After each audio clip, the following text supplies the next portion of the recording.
Start the live stream. Are we live? Tell me Looks when. like it. Are we live? No.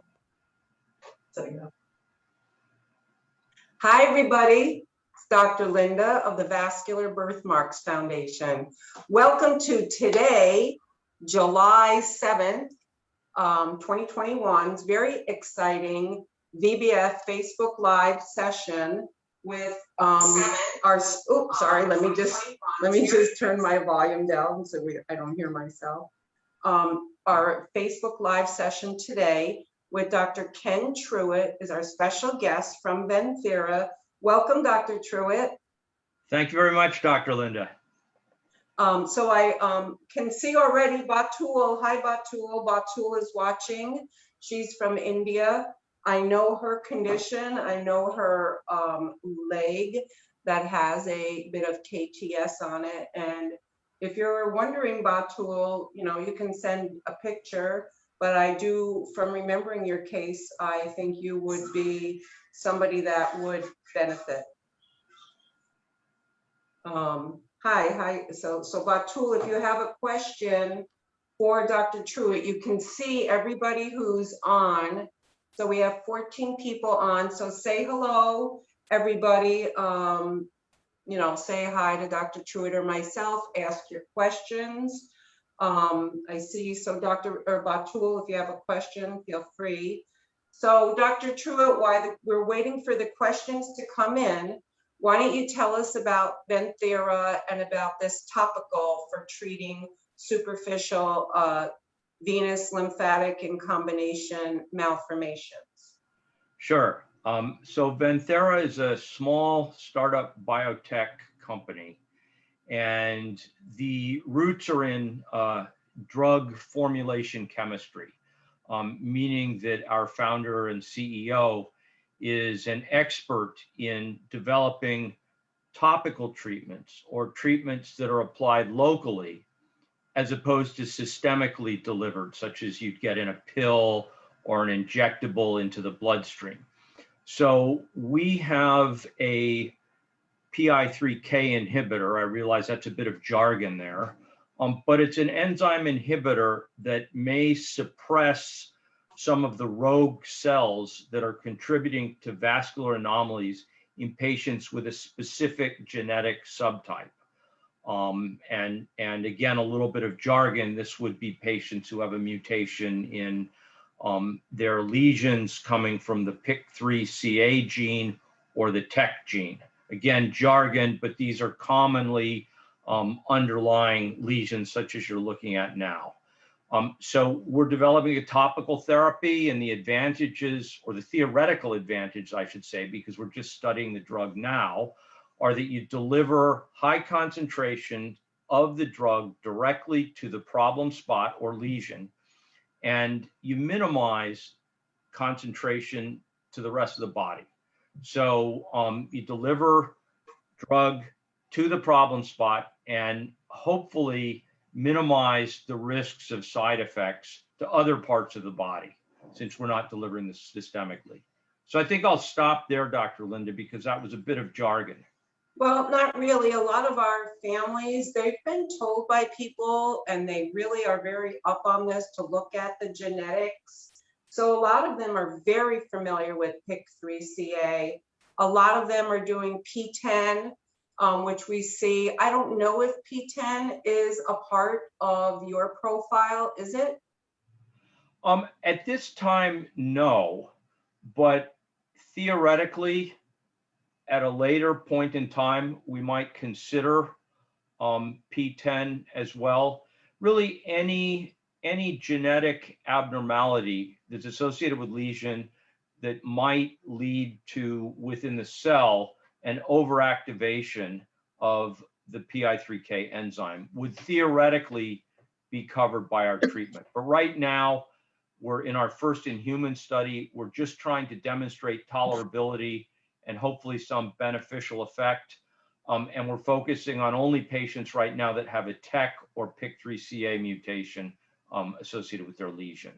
So a good question has come in for you, Dr. Truitt, and it's from Aaron Annell. And Aaron asks, would we need genetic testing to determine which mutation our child has? So for the trial, and we are providing genetic testing and using that to include or exclude patients. And if you want to know 100% for sure, I think you need genetic testing. However, if you go to the right physician or you go to a clinic that specializes in vascular anomalies, some of these have a characteristic appearance, and an expert physician could look at them, look at a particular lesion, and probably tell you what the genotype or the underlying genetic abnormality is likely to be. Well, also, now that you mention this, you do have investigation centers around the US. And I believe at one time we had the most current list, and we could make that available if that's something that's okay to let people know. But again, that may be just for the clinical trial. Would they be able to go to those investigative centers, which are most of them connected to vascular anomalies programs, obviously, but would they be able to go to those places to get the testing done? So they would, so first of all, the active sites are posted on the internet on the NIH's clinicaltrials.gov website. If you look under Venthera, you do a search, you look for Venthera, this is the only trial we're conducting. Oh, good. So it would take you right there. And if you scroll down to the bottom, you'll see the active centers. So if you can find it, it is available on the internet in the www.clinicaltrials.gov website, and just search for Venthera. It might come up if you search for VT30, which is our internal, jargon name for the drug or agent we're studying. Probably if you were referred to a site, they might ask you some questions and maybe either see you in person or have you send them a couple pictures to determine whether it's worthwhile enrolling you. They would then explain to you, the visit schedule, what would need to be done as part of the study. So things like blood draws, skin biopsies, they're not for everyone. But if you're willing to undergo those and you understand the procedures, then after you've consented, if you're being considered for our study, the screening does include a genotyping, which is part of the study. So there's no cost. So Dr. Truitt, tell me the inclusive criteria, the age, the location, size, type, like what's the inclusive criteria? So the main inclusion criteria, so this is our first in-human study. So this is the first time that drug's been put into man. And we're trying to determine the safety and tolerability profile and hopefully get an early read on efficacy. Though in these kinds of early phase 1 studies, one should not assume that there will be an efficacy benefit. We hope so, that's why we're doing this. But this is an investigational drug. It's not approved for use in any form yet. So we've just started along that pathway. So we are studying in our first part just adults, so age 18 and over to 60. So that's Okay. the first part. After we've completed sort of a dose finding, 4-week series of treatments, then we're going to go to a 12-week more prolonged treatment period. And in that period, we allow down to age 16. But, we usually try and establish some safety in adults before we expose kids to an investigational treatment. So at this point, it's adults and older adolescents. Later, once we have data, once we finish this trial, if things look good, then we would consider allowing children into the study. Great. So, yeah, I don't know why that's showing up for Lisa. I am here. Yeah, I don't know why you're on there, but can you just like anyways, so the thing that I want to say is the pictures, if you could put that back up. Yes, thank you. So what I want everyone to know that these lesions, specifically, like, they're combinations of venous, cutaneous venous. So if you've been diagnosed with a venous malformation, or if you have any kind of malformation that has a superficial component, something you see with your eyes. So it's not just deep. So you see all of these, you can see it with your eyes. So, and they have a texture. They're not completely smooth. That's what the drug wants. It wants to see some texture and something cutaneous. Now, we have a great question, which is, now you look at these pictures, you're seeing examples. Some of them are lymphangioma circumscriptum, cutaneous venous. I think, Dr. Truitt, you're also including, if I'm correct, or maybe not, the glomovenous. Are you including some of them?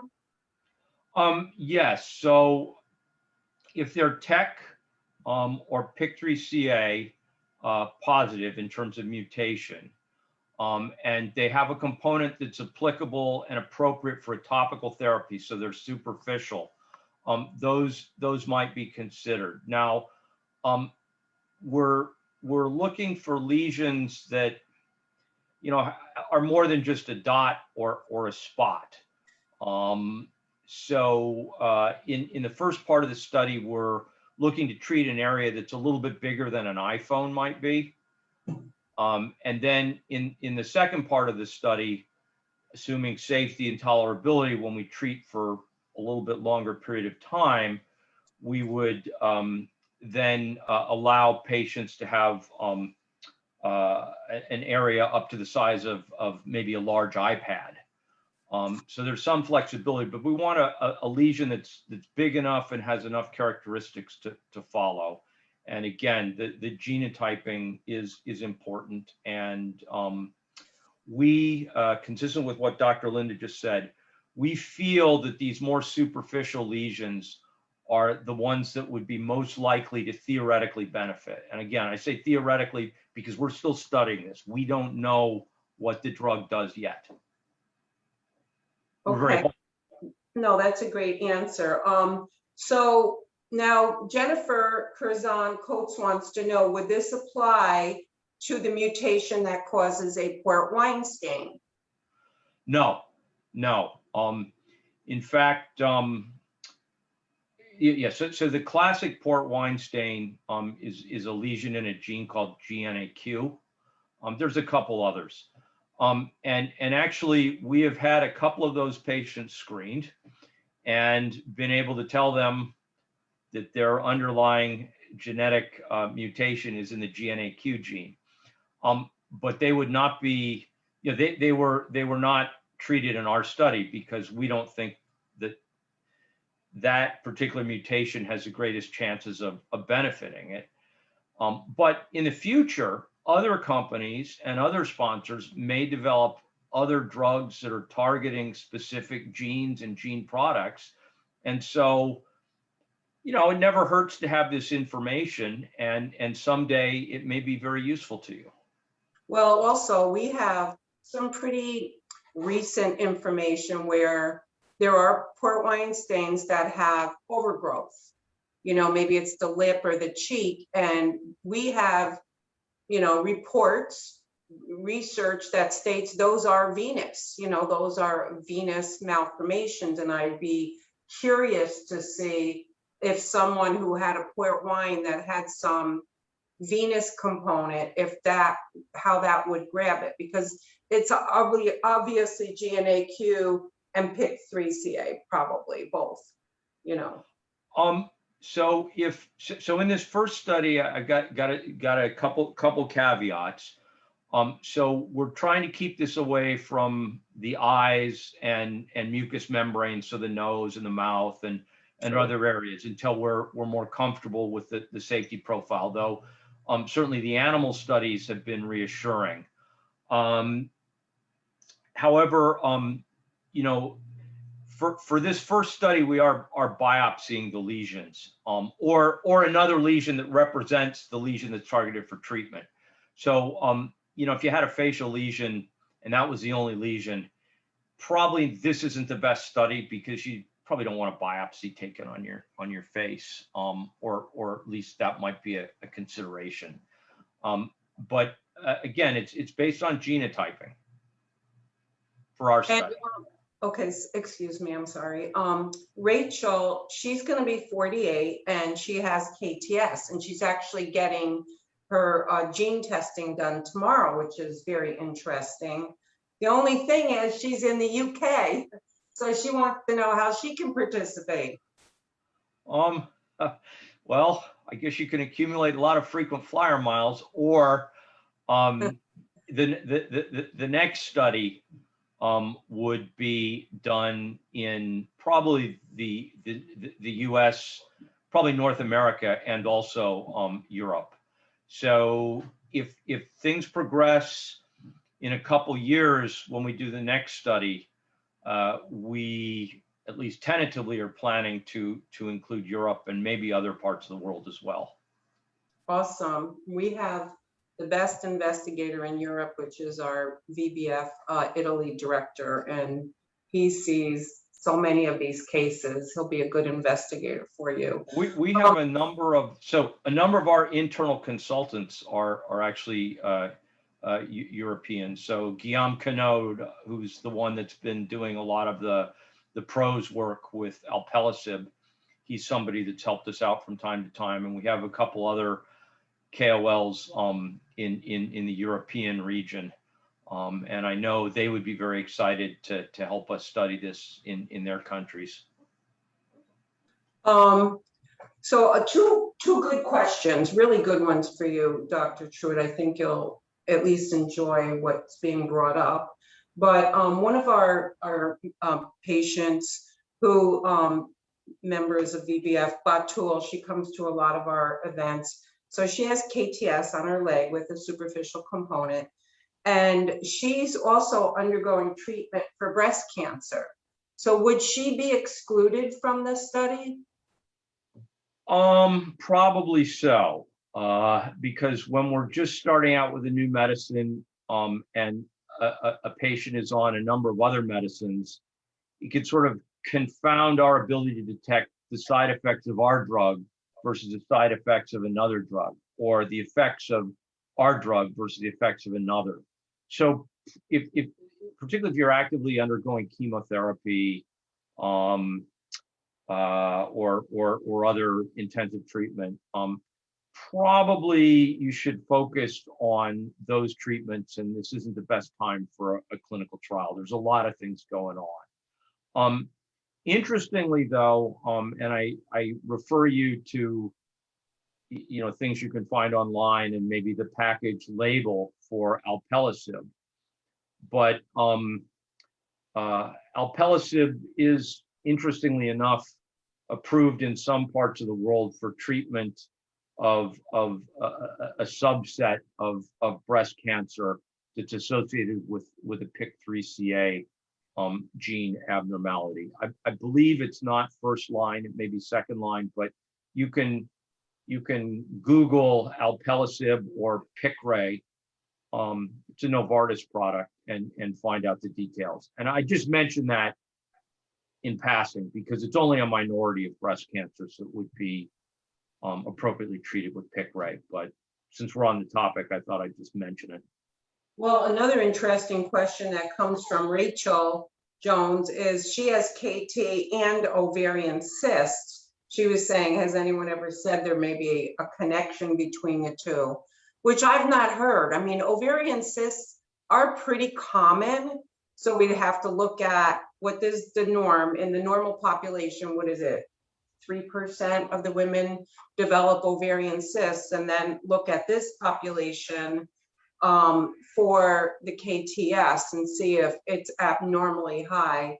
I just don't know. I don't know if you've collected? I or- don't know of any such I don't know of any such association. As you mentioned, ovarian cysts are fairly common. Right. Anything's possible though. And really, boy, the quality of the genotyping has improved just since we started this study a year ago. Every day they get more sensitive and more able to detect mutations, and as they're able to, they can begin to accrue, lists of patients who have conditions and specific genetic variations and make associations with disease. But as of now, I don't know of any such disease association with ovarian cysts and the kinds of lesions you'd see in KTS. Do you know if, all vascular anomaly centers or, like people who want to get the genetic testing, would their insurance cover it? So I have been told that most insurance does not cover the cost of genetic testing. And I believe the cost of running the test at the laboratory, this is a approximate guess, is probably between $1,000 and $2,000 US. And then, of course, the physician probably charges a fee for taking the biopsy and processing the sampling. So it's all in. If you had to pay out of pocket full cost, I'm guessing, but don't know for sure, that it's probably $2,000 to $3,000. So it's not cheap. And that's one thing I've been told. It's a frustration to both patients and investigators that really insurance, there may be some that cover, but they haven't had good luck with getting insurance coverage. Well, we're working on major legislation right now, and I'm going to meet with the lobbyist soon, and I can throw this in because we're going to be mandating the coverage of treatment, but I've never thought of it. But now I'm going to throw in the word cover the diagnosis and treatment of all of these, because the genetic testing would be included in the diagnostics. Well, So, with personalized medicine, where the genotype is in doubt, in other words, if you can look at a lesion and 99% of these lesions or 90% are this specific genotype, then maybe you don't need the testing. But when you get into a fuzzy area where, geez, I don't know, it's probably this, but it could be these other things, then you do need the testing, because otherwise, as these personalized therapies develop, you might be subject to getting a treatment where you really don't have a very high likelihood of benefiting, but any drug has some side effects. So, you don't want to be on something if it's not appropriate for your condition. okay, Sarah wants to know if I know you've already mentioned this, but as an exclusion, Sarah wants to know if you're including oral lesions, like in the tongue, jaw, and so forth. Not right now. We are, this is very early in the works, but we have thought about locally delivered treatments that might be retained at the drug site for some of these invasive microcystic lymphatic lesions, particularly the head, the mouth, the neck, the tongue. But right now that's just in sort of the idea stage. And that would not be what we're studying. So currently we're studying what we call VT30 topical gel, which is kind of our internal name for it. And this is, again, just for the skin, superficial skin lesions. Hillary would like to know, what is the function of the topical drug? Well, so I'm not sure I completely understand the question, but the idea is that these genetic mutations lead to, basically a stuck accelerator in cells that carry the mutation. And so they're dividing disproportionately. They're dividing in a disorganized fashion. They don't work or function well. They form, structures that are inappropriate and incompetent. So that's what these vascular lesions comprise of. And so the idea with this topical gel is that the drug would be applied locally to a lesion, and essentially it would block or unstick the accelerator pedal in these cells that bear the mutation. And hopefully these cells would stop to divide. They might, in theory, regress or be overgrown by normal cells. So we don't really know exactly what success and efficacy will look like, but in theory, one might imagine that over time, this would sort of inhibit the proliferation of these abnormal cells that bear the mutation and allow other, normal cells to take over. So that's the idea. Yeah, that's the hope. That's the hope. Yes, that's the hope, exactly. Yeah, and you mentioned, microcystic, lymphatic, obviously, but they can be venous, lymphovenous, lymphangioma circumscriptum, some of the glomovenous. So just remember, there is an umbrella. There's a cluster of quite a number. It is a limited number that this would qualify for this, but these pictures are pretty representative of what they're looking at. Bhushan Patel from India has, I know you can't answer this, but his 2.5-year-old daughter has a malformation on her left leg. She feels pain. Is there any medicine? Bhushan, we don't have in our registry, I'm not saying it doesn't exist, but in the VBF registry, we don't have a really good, comprehensive, multidisciplinary, active group in India. I wish we did. We brought the I team there in 2012, did a conference, and it's a desire of my heart is to get more people there. But if you want to email me, Bhushan, I will at least get you someone to speak to. We have a Dr. Zaina Tanous who is in Lebanon, and she can advise you. She can talk to you and, do a consult with you. And if you can get to her, she could do a consult in person in Lebanon. I know right now there's not much happening in India as far as travel because of COVID. So, hi, mentor. Okay, so Hillary said you answered the question. Toby says, I'm so happy for these studies as my son is 11, and with time there may be more answers to his VM on his foot.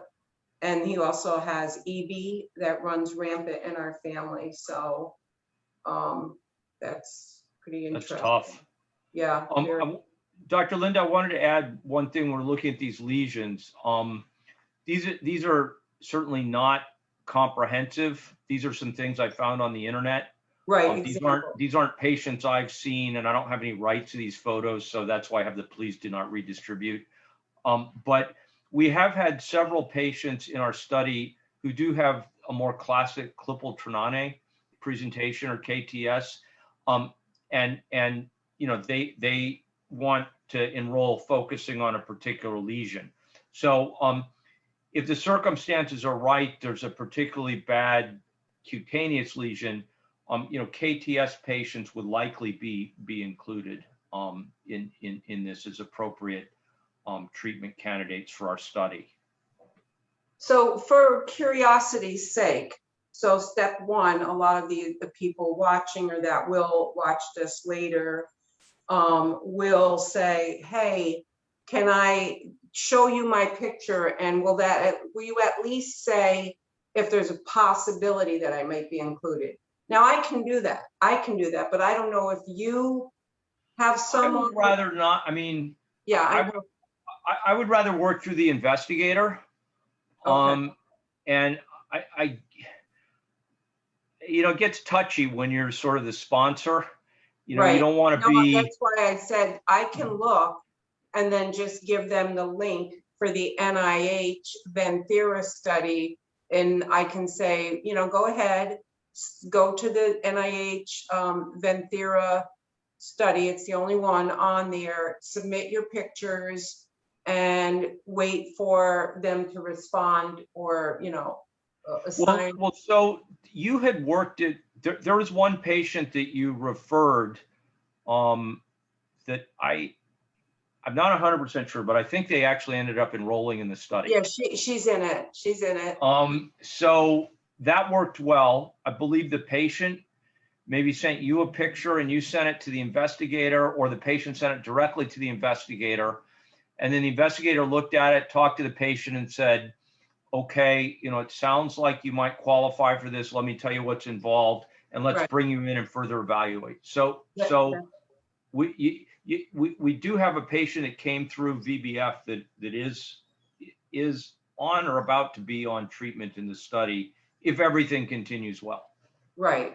And could you just describe the steps in the study? So they contact the investigator and he says, okay, here's what's next. Come in next week. And at that first visit, other than taking pictures, he's doing a biopsy, or? Yeah, so things that would be, if I were a patient, thing that I would most want to know about. So we do a biopsy for genotyping if there is not pre-existing genotyping results that come from a qualified laboratory. So if somebody comes in with genotyping results, they don't need a genotyping biopsy again. But if you don't have genotyping results, haven't had genotyping done in the past, that would be part of the study. And there's also a couple other biopsies taken to sample tissue before and after treatment. And we use that to look on the cellular level to determine, you know, before versus after, whether or not we're suppressing the particular gene product that we're targeting. So do we suppress inappropriately activated PI3K? That's a question. And that's why we do that. So those are things that, you know, anytime you have a biopsy, bleeding, pain, and infection are possibilities. In addition, there's blood draws. I don't want to make this sound too unappealing, but you know, not everybody, I think, would be interested in being a research subject, and various visits. You know, you are helping us learn, and you know, you get to know your genotype if you didn't know that before.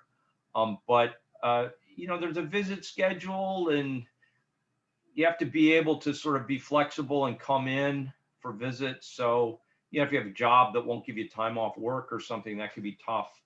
But the investigator would explain all those things to you. But I think I've told you the few things that would probably be most, I don't want to say objectionable, but if I were a patient, I'd want to hear about those things the most. So how long is the study? Like, if I got accepted and passed with flying colors, that I have the mutation, I've got the little lymphangioma, venous circumscriptum, whatever stain, and perfect, it's on my arm, you start the topical. How long am I on this topical? So in the first part of the study, it's 4 weeks. Okay. But then later on, once we have determined a dose, we're going to offer all patients who completed those 4-week dose escalation periods the opportunity to go on longer term treatment with the active drug at the dose we're taking into the clinic for further study for at least 12 weeks. And then if things go well, we plan on extending the treatment. The second part of the study, which we're about to come to, enrolls patients for 12 weeks. And during those first 12 weeks, there's a 1 in 4 chance you could be on a placebo gel. So a gel that doesn't have any drug in it, it's just inert.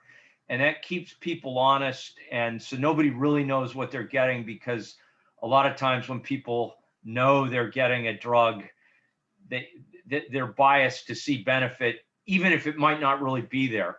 But then after completion of that 12 weeks, we don't have this in place right now, but the current plan is to continue, again, to extend treatment with everybody on active. So we would not continue placebo. So patients who got placebo would have an opportunity to be on active treatment. We have to see how things go. I can't promise that right now, but that's the intent as of today. Okay, that's good. Sarah has a great question. She says, is the goal of the drug to eliminate the VM or just a continuous treatment for maintenance? I don't know. So what I think, so this is just my opinion, because we have to study to find out, and we're in the process of doing that. So the answer is, I don't know exactly what success will look like. I think it may look different in different patients, depending on the extent of the lesion, characteristic of their lesions. I would expect to see a visual improvement. And in some patients that might be dramatic, in other patients that might be modest. I also would expect, again, I don't know that this is going to work out, but I would expect to have a reduction in symptoms that are associated with the treated area. So some improvement in pain, some improvement in bleeding and weepage. But so you got to remember, I work for the company, so I could be biased.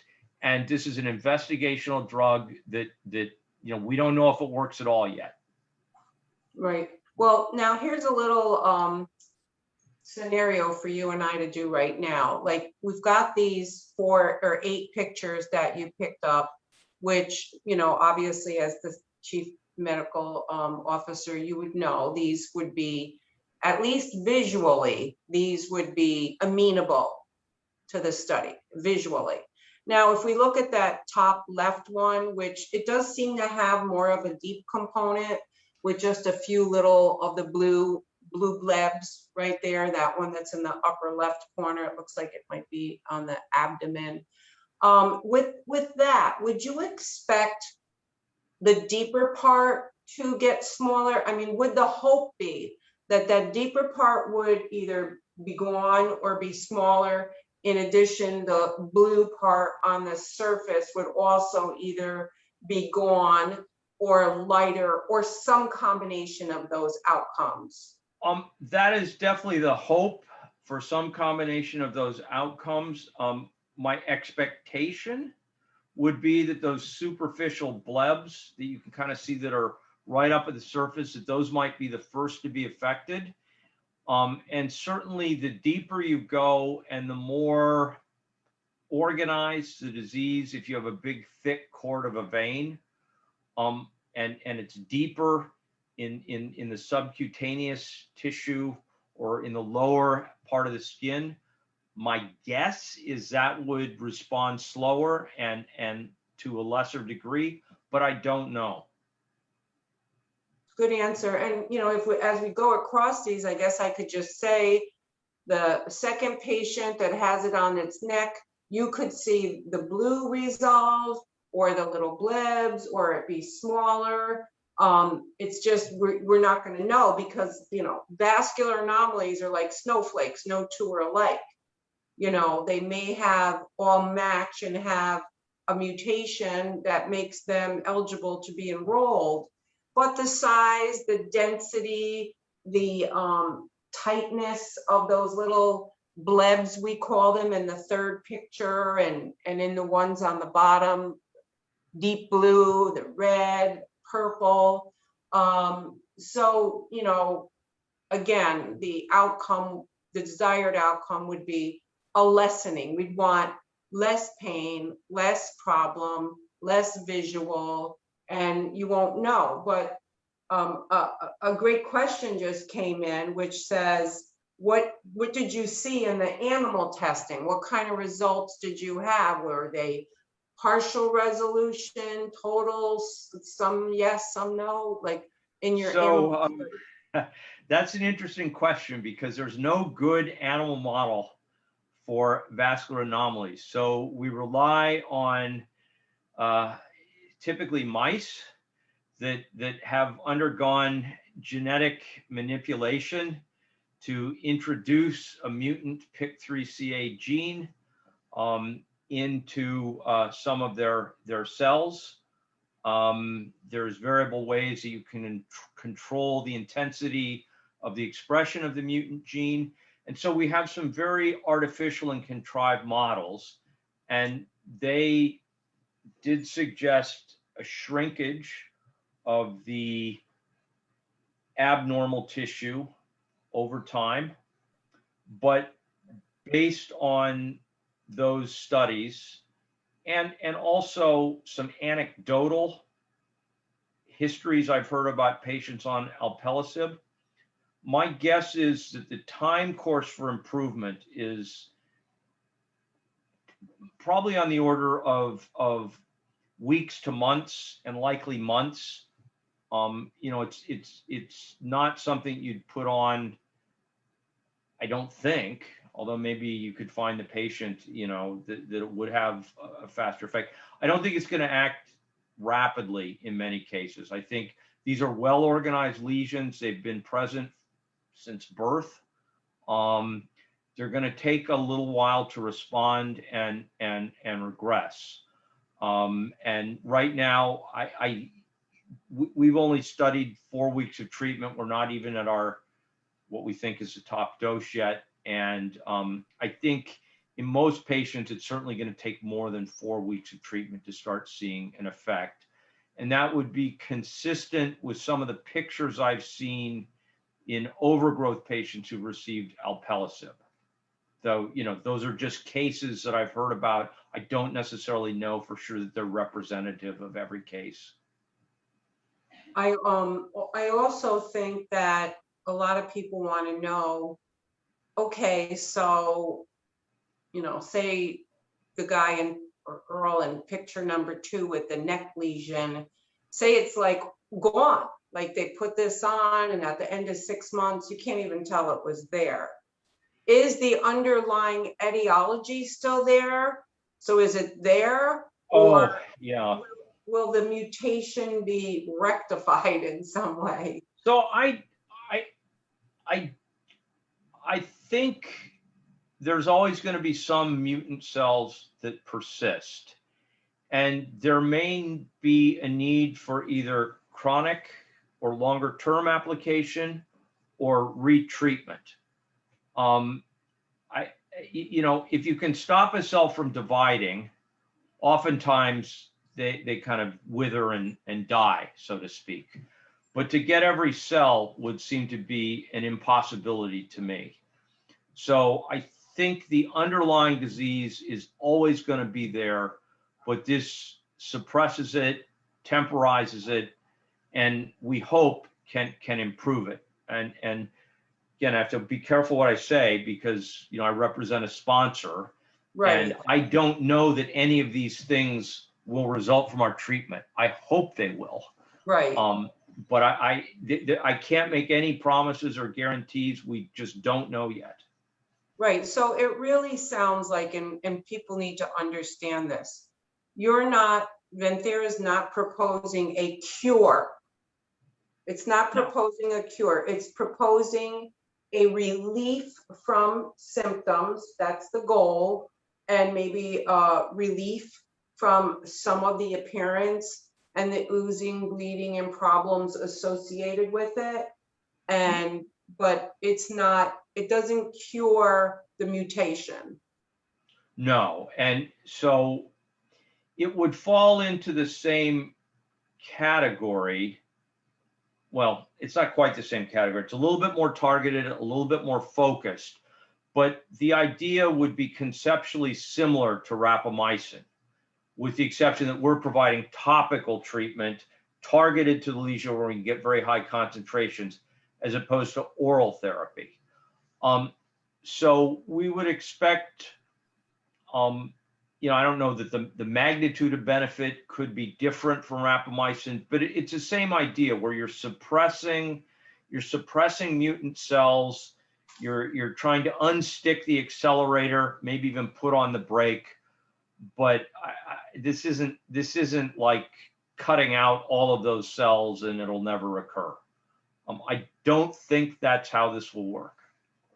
Okay, that's fair. I mean, I think that's honest. Okay, we have a few more minutes. Okay, well, we have a few more minutes, and we can certainly take your questions. And I'm just letting everybody know if you have any additional questions. But I like that some of the parents that are on, their kids may not be eligible right now because of their age. They may be excluded. But this is really given hope.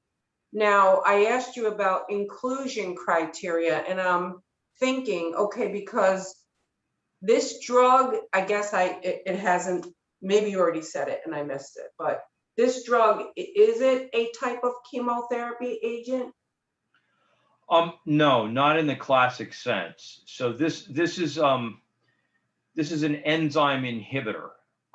It's not a, it's specific to a particular activated, in this case, inappropriately activated molecule, PI3K.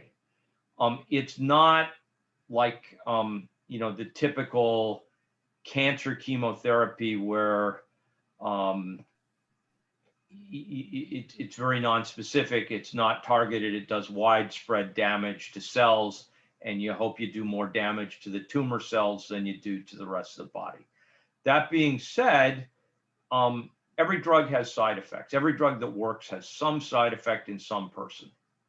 But this is much more targeted. This is more sophisticated treatment. So it's not like receiving what we would typically think of as cancer chemotherapy, even topically. So Emily asks a good question, like how long is the study going to go on? And then to add to that, I know you have phases, the studies have phases. Phase 1 is this, phase 2. So where are we at right now, and how long will this study be going on? Well, I would say that the first half of our study, which we're just wrapping up now, is what I would call phase 1. We're all about safety. We are studying this in patients, but we're really trying to figure out what is a well-tolerated dose. And of course, we're looking for efficacy too, but for 4 weeks, it's a fairly short time period. The second half of the study, some people might consider it phase 2. We're going out 12 weeks. We've got a few placebo patients in there so that nobody really knows what anyone's getting. And maybe we'd see an effect there. That study part, so the 12-week part of the study, I'm guessing will take us into 2022 sometime. Could be more, could be less, depending on what we encounter all the way. If we get a good result, the next study could be what people would consider a phase 3 trial, where we're really trying to confirm the efficacy. And we'd probably be looking for a larger number. Well, we would be looking for a larger number of patients. And at least for the first part of the study, there'd be a good sized placebo group. And then after completion of the first phase of the study, we'd be able to offer treatment with active to everyone. So that's actually a little bit accelerated from, a standard drug, but this is a rare disease population. Well, in some ways you may think that there's plentiful patients, but compared to diabetes or high blood pressure or high cholesterol, these patients are harder to find. So there's also practicalities involved. But I'm hopeful that in a couple of years we'd be in phase 3 and we'd be doing, maybe that study in North America and Europe and possibly other parts of the world. We initially would probably be looking at adolescents and adults, and then we'd step down the typical age groups are, adults 12 to 17, 6 to 11, 2 to 5. And you kind of step down because, kids are growing, they're developing. It's a whole nother set of concerns and things you need to be careful about and watch. So it makes good sense to go with older, developed adult patients and then step down into kids cautiously. And we also know, as you know, in our rare disease world of vascular anomalies, that many of them undergo changes during times of hormone changes like puberty, menstrual cycles, pregnancy, menopause. So that would make a lot of sense. And as a matter of fact, and I know you're aware of this, but some of these lesions, the superficial component, like with some of the lymphatic malformations, the superficial component isn't always present at birth. Sometimes it manifests itself later with some of these, like I've gotten tons of inquiries saying, well, we were told this was a hemangioma, it would go away. Now my child's 16 and all these blebs are appearing. And we know it's a malformation and that the blebs are just pushing its way through. So some of these blebs are fairly new for some of these people, and some they have had their whole life. Yeah. So it definitely, if things are changing, it does make it harder to study. So in the population we have now, which are generally younger adults, mostly premenopausal women, when women are enrolling, things tend to be a little bit more stable, and so it's easier to maintain or make the assumption of a baseline. Whereas if things are changing over a year or two, they're getting worse. It's tougher to do a study in those patients. So it's probably easier. I mean, unfortunately, I think they're probably with parents involved, there may be a greater, I don't want to say need, but maybe demand for the younger kids to be treated, but we need to wait and make sure we're doing things right. Well, we're very excited. We're also excited that yourself or some representative from Venthera will be at our super clinic in New York City in October. So I'm excited about that because, you'll have more information. We'll have somebody from your team there and can guide them if they do qualify. And again, to get back to that before we wrap up here, because we only have a few minutes left. But again, anyone who's interested to see if you qualify or the lesion qualifies, or if you have a kid that's, going to be 16, 17, 18, and you want to know, is this, you can email to me and I can send it to, or I can give you the link, or Emily, who's always usually a step ahead of me, can get the link from the NIH Venthera study and share that link and actually, have that link for them to go directly, and we'll make that available. If we can get it, we'll patch it into this string before we wrap up. If not, we will post it on Facebook along with this. When we also publish this on our YouTube channel, so if anybody wants to go back and rewatch it or share with anyone that they see in one of the Facebook groups, because there's 70 groups that are vascular anomalies online, and you think somebody might qualify for it, they can go back, watch this, listen, see the picture that Emily shares that shows what the lesion looks like. Then you can, try to navigate that person to the study. I know it's a little frustrating to try to search and find how to get to that link that gives all of the investigators. We did have it, and we do have it somewhere, but also we'll just find it. We'll get that NIH Venthera link, and then you can all go and read about it yourself and, decide. You can email me at vbfpresident@gmail.com if you can't find any of the information, and we will directly email you back that information so you can go look for yourself. If you are coming to our super clinic in the fall, October 9th in New York City, we will have 16 doctors there, 7 clinical teams, free laser and free ultrasound clinic. So it'll be very interesting to see when Dr. Coletti and I run the ultrasound clinic, Dr. Truitt, it'll be interesting to see the ultrasound readout on these lesions and if we pick up any clues. Now, his little mini ultrasound that he brings, it looks like a little iPad, and it actually, records the involvement in the capillary, lymphatic, venous, and arterial planes. So we can see, is this, mostly lymphatic activity, or he can say, okay, there's some venous and lymphatic combo.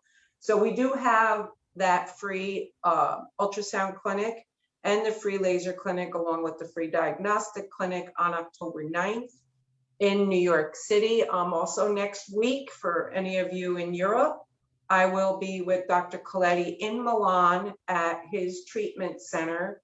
We will be doing free laser and free ultrasound clinic. So that's next week, Friday, July 16th, and you can get more information at birthmark.org/Milan.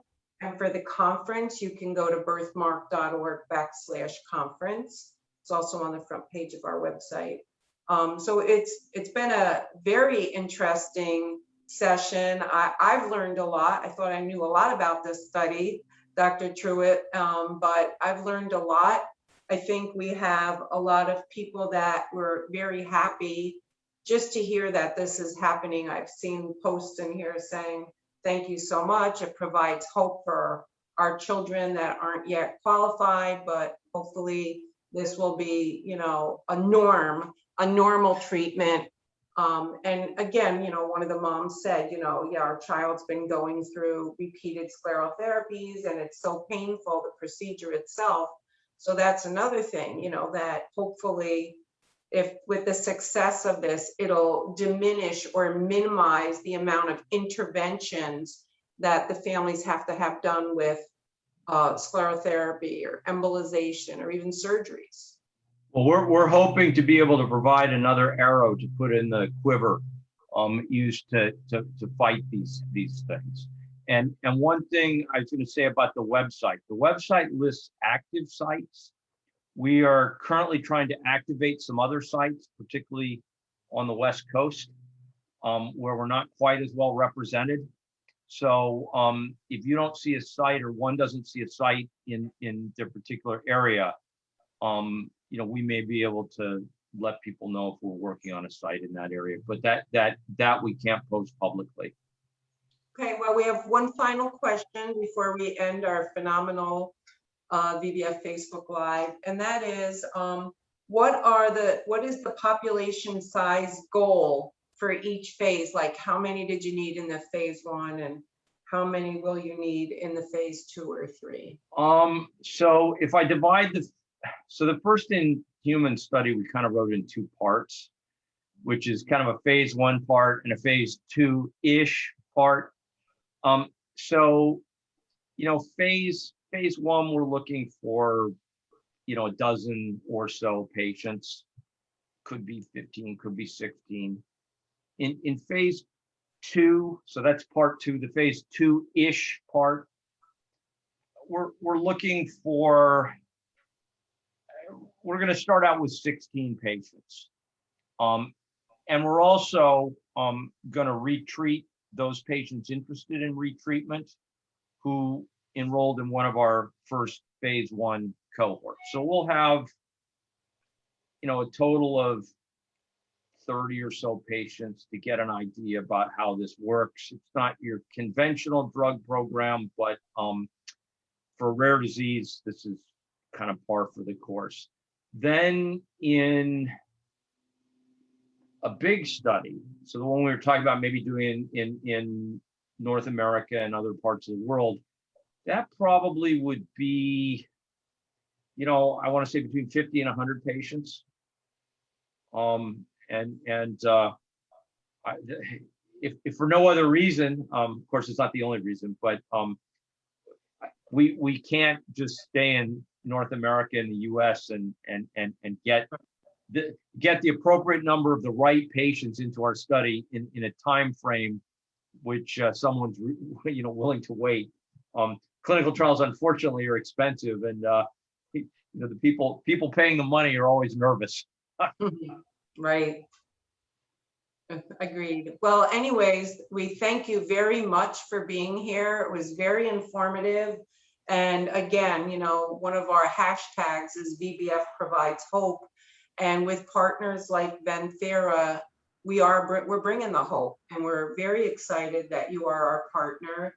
And we're very excited to see how this plays out. I mean, I'm hopeful, and now with so much in science looking at the PIK3 mutation and looking at topicals and solutions, I just am very hopeful that the next 5 years will bring the most progress we've ever seen in the last 100 years for the appropriate diagnosis and treatment of vascular anomalies. And I want to thank you on behalf of VBF and all the families that you are helping. Thank you for today's session, Dr. Truitt. Yeah, thank you so much. And just knowing that we're giving people hope, it's encouragement for us as well, to keep going and keep pushing ahead. And we're doing our best for everyone. And thank you, and stay tuned, everyone, for another Facebook Live, which will be from Milan in a couple weeks. I'll be posting about it, and I'll be with Dr. Coletti, and the topic will be the diagnosis and treatment of all vascular anomalies and malformations and what's new. So thank you all. Stay safe, stay well, enjoy your summer, and thank you again, Dr. Truitt. Over and out.